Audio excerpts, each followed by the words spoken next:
Les auxiliaires de modalité. Tout d'abord, les auxiliaires avec lesquels on forme les temps en anglais. Be, au présent, au prétérit, pour le présent continu, le prétérit continu. Have plus participe passé dans le présent perfect. Ou do, dans le présent simple, ou prétérit simple, pour former les questions ou les phrases négatives. Donc, il faut les apprendre.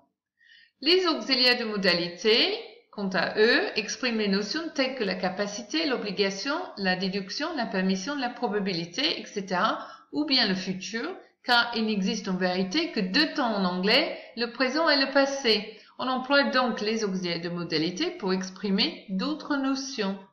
Voici les valeurs courantes des principaux auxiliaires de modalité. Donc vous avez ici l'auxiliaire, ici les valeurs et des exemples. Can, could, permission, can I watch TV? Est-ce que je peux regarder la télé? Ou absence de permission. No, you can't. Non, tu n'as pas la permission.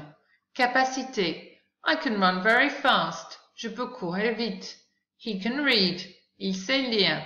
Ou incapacité. I can't speak Chinese. Je ne parle pas chinois. Ou bien déduction. She can't be here.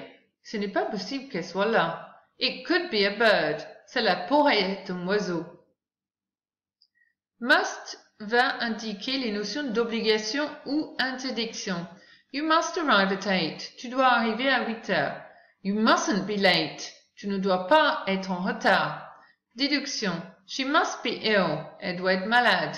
May or might indique la probabilité. She may come. Il se peut qu'elle vienne. She might come. Il se pourrait qu'elle vienne.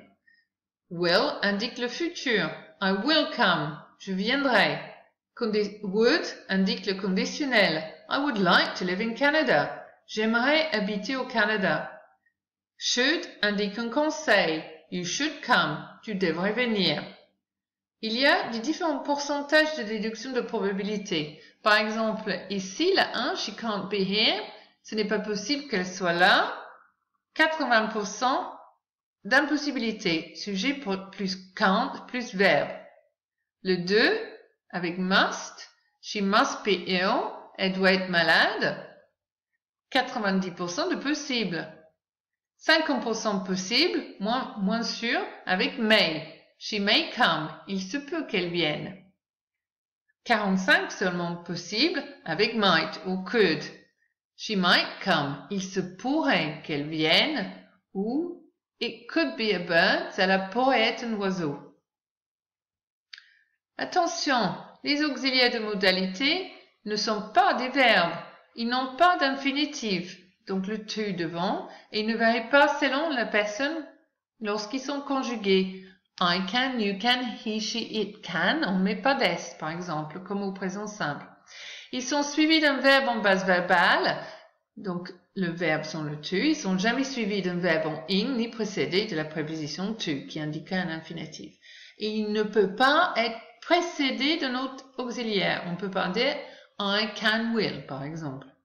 Attention, can et must. Can au présent, could au prétérit, must. Mais au prétérit, il n'y a pas de forme de must. Puisque les auxiliaires de modalité ne peuvent être conjugués comme les verbes, on a recours à ce qu'on appelle les équivalents pour exprimer les notions qui recouvrent au temps qui leur manque. Can, be able to, must, have to. Donc au prétérit, c'est had to. Voici pour les principaux auxiliaires.